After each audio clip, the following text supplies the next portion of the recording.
Before we get started, I have a quick little preamble for this video. First of all, I really wanted to get this out before the draft happened, but, life. I don't think the draft affects anything in this video too much because we're really not sure how these players are going to turn out, but if you're like a Browns fan and you're like, we just had a really great draft, why is our score the way that it is? It's okay to feel more optimistic than the score says. The score is just kind of a general off-season thing. It doesn't really take into account the draft at all. But what it should take into account is the recent Mike Vrabel cheating scandal.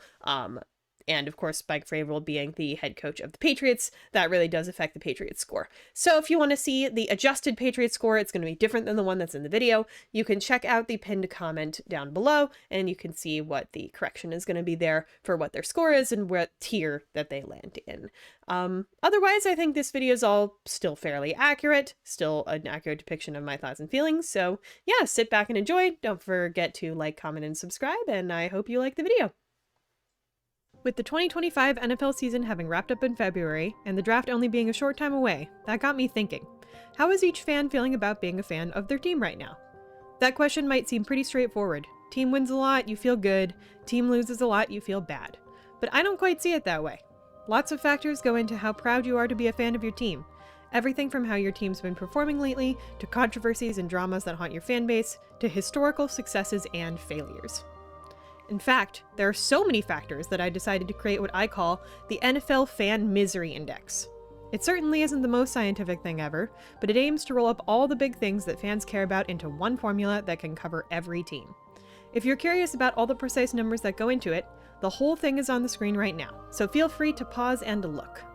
As a note, a negative score is better. So if I'm removing a point, that means it's a good thing. Less misery is better, pretty self-explanatory. We're going to explain the formula a bit here though, so if you'd rather just see the ranking, skip to the time code on screen. Okay, now that just us nerds are here, let's talk some math. I've broken it down into 5 main categories. The first one is Super Bowls. NFL fans go wild for these things, so each one you've won is a full negative point. Now, what happens if you haven't won one at all? I made a choice here that's slightly controversial, so definitely know what you think in the comments. In my opinion, getting to the Super Bowl and losing is pretty devastating if you haven't won at all. So every missed bowl you've been in, if you haven't won one, is a point. However, if you've never been at all, you're getting 2 whole points, since that's pretty sad. Though, if you're well acquainted with certain teams' misfortunes, you know there are a few teams that have more than 2 Super Bowls that they've been in and lost. I believe this might actually be worse than never getting there. Because if you haven't been, you might just think your time hasn't come. But if you've lost that many times without winning at all, you might think you're legitimately cursed, which is one of the hardest things to break out of as a sports fan. Just ask the Cubs. I also added a penalty negative point for if your most recent Super Bowl was over 20 years ago, because many fans won't even remember it, so that blunts the high a little bit. If any Cowboys fans feel like disagreeing with this in the comments, feel free to boost my engagement. The next category is about the playoffs. Regular playoff contenders are always going to feel closer to those rings than those who aren't in the mix, and those in long droughts are really going through it, no matter how much general success they've had as a team. Droughts in both playoff appearances and wins add separate points to your total, since there are some teams who embody always the bridesmaid, never the bride way too well to get off the hook, looking at you Steelers. Also, adding a bonus negative point for having won a playoff game this past season, since that shows your team's pretty strong, and you've recently had a cause for a celebration no matter what. Of course, I had to make a category for historical factors too. Though it might not factor into a fan's minute-to-minute thoughts on their team, lording past great players and teams over rival fans is one of the greatest joys of being a sports fan. I use the Hall of Fame players as a proxy for great things fans can point to in the past. A lot of otherwise pretty miserable teams got a good boost here, and also subtracted a point for if a team has a super strong historical rivalry, since no matter how bad your team is, you can always look forward to an opportunity to beat up your sibling twice a year. I also added some shiny rare points for the ultra-rare no-loss and no-win seasons, since neither of these ever leave the public consciousness when they happen, for better and for worse. Our fourth and wildest category is something I like to call team choices. This is everything that a team decides to do that might not necessarily factor into anything else we've discussed, but affect fan bases big time anyway. Big era-defining scandals like debaucherous head coaches and criminal star players will give you some points since they follow you around like Gronk did with Brady in Tampa. Historically awful trades get you some demerit points too, as do number 1 pick busts. Anything you could find in any worst ever blank YouTube list. If your team has moved around a lot since the turn of the millennium, that'll earn you some points too, since old fans feel betrayed, and there hasn't been a ton of time for new fans to get to know you yet. And finally, there's another section for other stuff that just didn't fit. If there's other bonus points given to a team, I'll put those points and the reasoning up for them on screen when they come up. Finally, the factor that's most important to the average fan, just straight up winning. The win record from this past year either adds or subtracts some points, since that's fresh in folks' memories and is usually a good preview about what they should expect in the coming year. But even stronger is your team's overall win rate since 2000.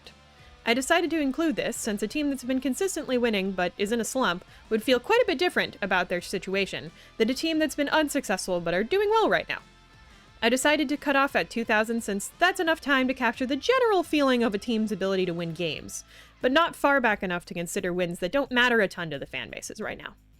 I also made it a multiplier rather than just points because, after all, winning is the most important thing, isn't it? I never said this was an exact science, y'all.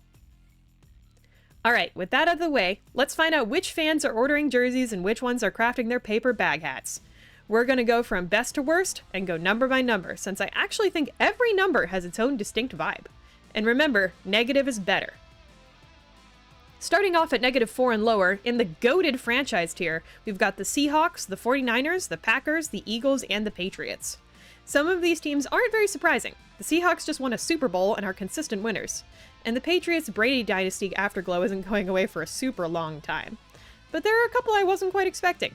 The 49ers and Packers' huge resumes boosted them a ton here, though their fans wouldn't be feeling so good right now without their recent successes too. And the Eagles are still riding their 2024 Super Bowl pretty high while sporting some nasty rivalries and surprisingly few controversies. I guess go Birds?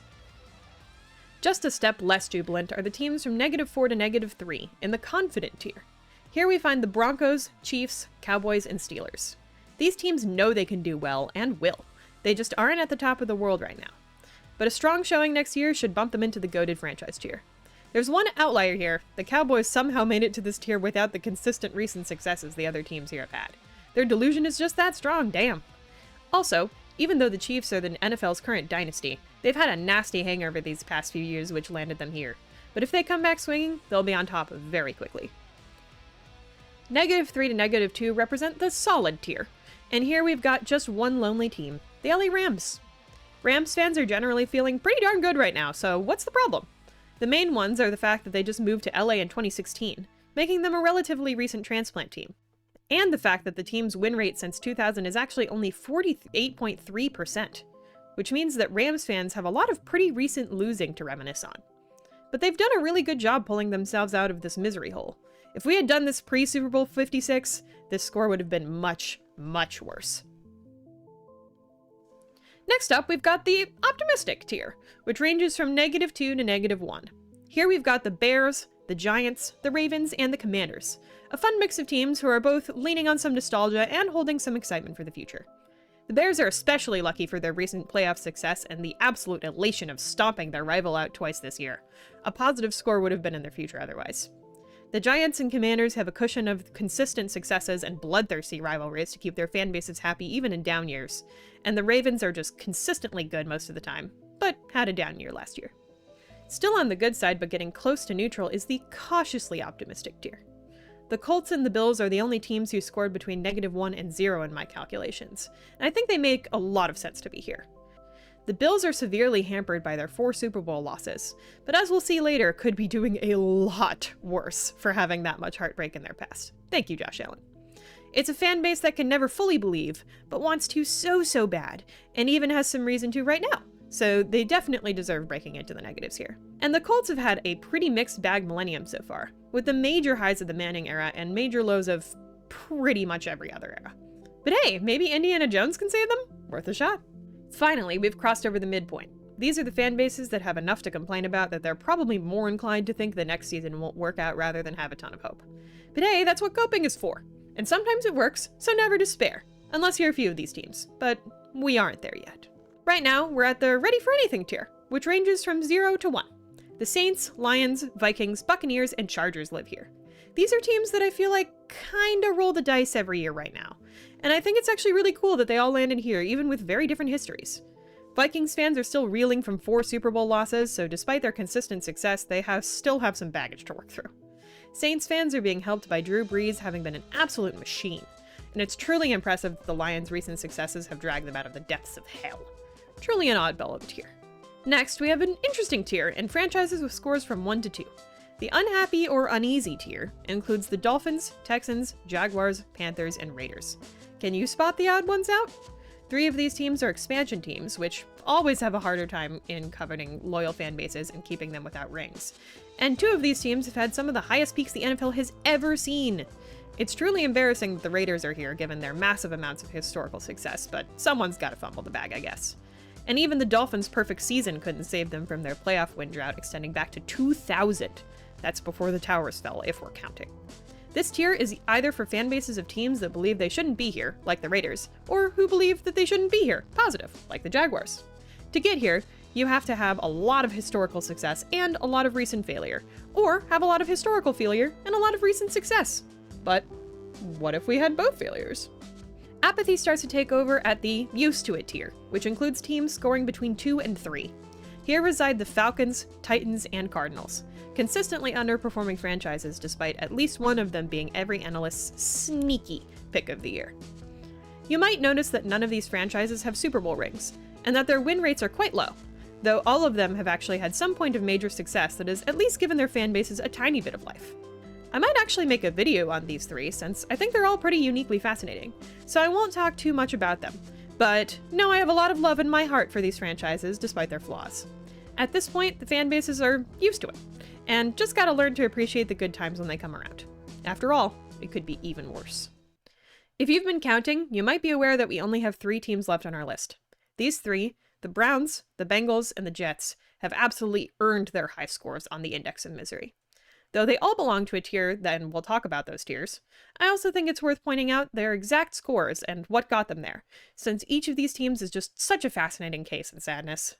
And if you're in one of these fan bases, no, I am not at all making fun of you. This is purely in academic interest. They're just that strangely horrible. You're doing a great job holding the line. Keep being fans of these teams. They need you way more than Jerry Jones or Robert Kraft need you, I promise. Without further ado, in the deeply frustrated tier, scoring 3.186 is the Cincinnati Bengals. Now, the Bengals do just sneak their way into this tier, but this is where they rightfully belong. Honestly, the Bengals might make me the most personally upset out of any NFL franchise, because they're always flirting with something great, but purposely ruining it or sabotaging it somehow. They have a once-in-a-generation quarterback and receiver room right now, and somehow only won 6 games last season. They didn't have an indoor practice facility in Cincinnati, Ohio until 2022. They've gone to 3 whole Super Bowls and have lost them all. It's a good thing the stripes on their helmets look pretty cool. They were literally founded out of spite, and have had some really standout players because otherwise their fate would have been even worse, somehow. Now for the team the Bengals are cursed to share a state with, the Cleveland Browns, and a mind-blowing 4.599 sit here in the underperformance as tradition tier. To get down here, you have to really work for it. And the Browns sure have. Consistent losing since the 50s, ridiculously bad decision-making in trades and drafting, the lack of any Super Bowl appearances, and the infamous 0-17 season will get you to where this franchise is right now. A score this high is only achievable by consistent incompetence over a sustained period of years. So many that the fans don't really remember the good times anymore. At least the Bengals have been to a Super Bowl. The only things that the Browns have dragging up here is their incredible dynastic teams of the pre-modern era. Seriously, go look into that if you haven't yet. Otto Graham was genuinely the Tom Brady of his time. And a few cool things like Myles Garrett breaking the sack record this past year. Our final team's fans would have given an arm and a leg for that. At first, I was pretty curious to see which team ended up down here. I was pretty sure it'd be between the Browns and the Jets, knowing how tough recent years have been on both franchises. But I assumed that the Jets might have pulled through with some high points from history being on their side. But oh, I was so wrong. With a score of 5.82, the Jets are the sole occupants of the despondent tier. My jaw literally flew open when I saw this score. I mulled over it. Was this really true? Are the Jets so bad their fan base is more unhappy with them than the Seahawks fans are happy with their franchise? By a whole tier? But the more I thought about it, the more it made sense. The Bengals' misfortune mostly comes from their own mismanagement. The Browns were damned to misfortune the moment they let Paul Brown walk. But the Jets are a shocking mix of managerial malfeasance and cosmically unexplainable curses. Woody Johnson is an infamously bad human being, and that horribleness seeps down into his game as well. His choices often seem like nagging the team, like some tough love will bring them back to life. Either the team must spend as few resources as humanly possible, or they must spend all their money to bring in Aaron Rodgers, literally replace half their team with his guys, and then shockingly lose the 39-year-old quarterback to an injury 4 snaps into the season. Capitulating to Aaron Rodgers is obviously a horrible decision on its face, and the Jets got burned hard for it when he didn't even decide to stay in New York long term. Though, can you blame management for everything when you're literally on the receiving end of your own ass? The beginning of the end for the Jets truly came in one of the NFL's most well-known plays, the butt fumble. Playing against the Patriots on Thanksgiving Day 2012, who, by the way, are their division rival and the most dominant dynasty the NFL has ever seen, Mark Sanchez takes the snap. The budding, kinda mediocre franchise quarterback looks for options, but he doesn't have much to go off and decides to run for it. In the era of the dual threat, we know this isn't a terrible idea, but Sanchez is about to have the worst idea he's ever had. He decides to run right up the middle and also ends up right up the middle of his teammate Brandon Moore's butt, letting go of the ball and leading to a very easy Patriots scoop and score. Genuinely nothing has gone right for the franchise since, and every single non-Jets fan has a singular play to point and laugh at for the rest of time. It's no wonder they ended up despondent. What's truly shocking is that the Jets did this with a Super Bowl ring. Joe Namath's guarantee was just a temporary pass at greatness, a small glimpse into the success that would forevermore evade them. Jets fans don't even get the pity that Browns fans do for having to deal with winless seasons or not having been to the big game. And hey, at least they went to the playoffs in 2020 and even won a game. The Jets currently hold on to the longest NFL playoff drought. No, actually, the longest drought in American professional sports, not having been to the postseason since 2010. Kids born in the year the Jets last went to the playoffs are graduating high school soon. 4 presidential elections have been held since. Lost was still on the air that year. And the league even added another wildcard spot in 2020, practically begging for teams like the Browns and the Jets to come back in for some more fun. Seems like for once the Browns heard the call, and the Jets just kept on course. They truly fly alone, roaming the empty skies of failed rebuilds and neglectful ownership practices. No matter how many emergency signals their controlled towers send, or how many SOS messages they see on the islands they fly by, they carry on undeterred towards the never-ending horizon of misery. And so there you have it. That is the full tier list of all of the NFL fan bases and how they feel about their teams right now. From the jubilant Seahawks squad to some could-be-better Jets fans. We now know where all of them stand. If you liked this video, let me know what you thought of the entire thing in the comments, especially if you liked their little mathematical approach. It'd be really fun to do some more kind of like strange quantifications of things that probably shouldn't be put into numbers within sports. And if you're still around, thank you for watching, and remember to subscribe and like the video. It helps me out a ton as an independent content creator. Thank you so much for watching. Bye-bye.